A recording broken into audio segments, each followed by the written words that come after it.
আমার সকল প্রিয় ছাত্রছাত্রীকে জানাই আমার চ্যানেলের তরফ থেকে স্বাগতম।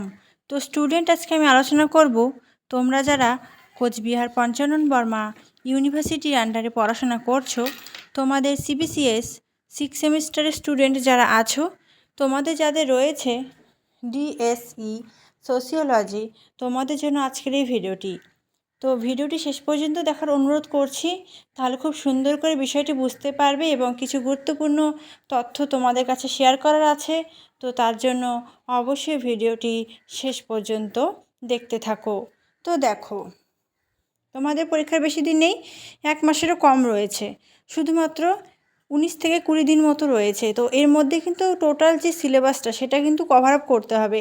তার জন্য একটু ভালো করে অবশ্যই পড়তে হবে, সহযোগিতা অবশ্যই করব, কিন্তু তোমাকে অবশ্যই পড়তে হবে। তো চলো আমরা সাজেশান নিয়ে আলোচনা করি। আজকে ডিএসই সোশিওলজি সাজেশান 6 সেমিস্টার 2024 15 মার্কের প্রশ্ন প্রথমে আলোচনা করছি। তো এখানে কি বলছে, কার্ল মার্ক্সের দ্বন্দ্বমূলক বস্তুবাদের উপর একটি টিকা লেখো। তারপর কোসাবের দ্বন্দ্ববাদ এর উপর একটি টিকা লেখো। খুব ইম্পর্টেন্ট, প্রশ্নের পরিমাণ খুবই কম রেখেছি, একটু ভালো করে পড়তে হবে। তারপর কি বলছে, কুলিন আন্তঃদর্শন তত্ত্ব পর্যালোচনা করো। তারপর কার্ল মার্ক্সের শ্রেণী ও শ্রেণী সংগ্রাম তত্ত্ব আলোচনা করো।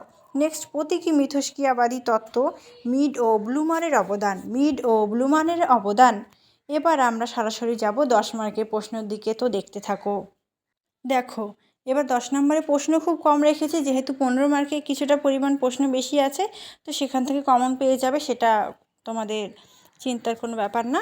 তো এখানে কী বলছে, সমাজতত্ত্বে কার্ল মার্ক্সের অবদান, তারপর প্রতীকী মিথস্ক্রিয়াবাদী অর্থ কী, প্রস্তাবনা এবং মূলনীতি আলোচনা করো। তারপর কি, প্রতীকী মিথস্ক্রিয়া তত্ত্বের মিডের অবদান, তারপর কার্ল মার্ক্সের ঐতিহাসিক বস্তুবাদ তত্ত্ব সম্পর্কে যা জানো লেখো। এবার আমরা সরাসরি যাব 5 মার্কের প্রশ্নের দিকে। তো দেখো এখানে বলছে যে দ্বন্দ্বের ধরনগুলি উল্লেখ করো। নেক্সট, দ্বন্দ্বের বৈশিষ্ট্য। তারপর কি বলছে, ডান দিক দৃষ্টিভঙ্গির দৃষ্টিভঙ্গির মূল প্রতিপাদ্য বিষয়গুলি কি। তারপর সমাজতত্ত্বে কার্ল মার্ক্স এবং লুইস কোসাবের ডান দিক দৃষ্টিভঙ্গি যে প্রতীকী মিথস্ক্রিয়াবাদের তত্ত্ব এবং মূলনীতি লেখো। তারপর মিডের অবদান আর ব্লুমারের অবদান। তো সিলেবাসটা খুবই ছোট রয়েছে, প্রশ্নের পরিমাণ খুব কম রেখেছি, কিন্তু যে প্রশ্নগুলো রেখেছি খুব ইম্পর্টেন্ট। এবং আরও কিছু তথ্য তোমাদের কাছে দেওয়ার ছিল। এটা তোমাদের লাস্ট সেমিস্টার, একটু ভালো করে অবশ্যই পড়তে হবে। ব্যাক পেপার পেলে কিন্তু খুব অসুবিধা হবে, একটু ভালো করে পড়ো। তোমরা এতটা টেনশন নেবে না, যে আমরা বেশিরভাগ স্টুডেন্ট আছে পড়াটাকে একটু চাপ হিসেবে নেয়। কেন, এটাকে একটু আনন্দের সাথে, একটু কিছু জানার উপায়ভাবে এই জিনিসটাকে নাও, যে আমি কিছু জানতে পারবো এই বইটা পড়লে, এই প্রশ্নটার উত্তর পড়লে আমি জানতে পারবো। এমনভাবে পড়াশোনা করো, দেখবে পড়াটা আর চাপ মনে হবে না। আনন্দের সাথে উপভোগ করো এই পড়াশোনাটাকে।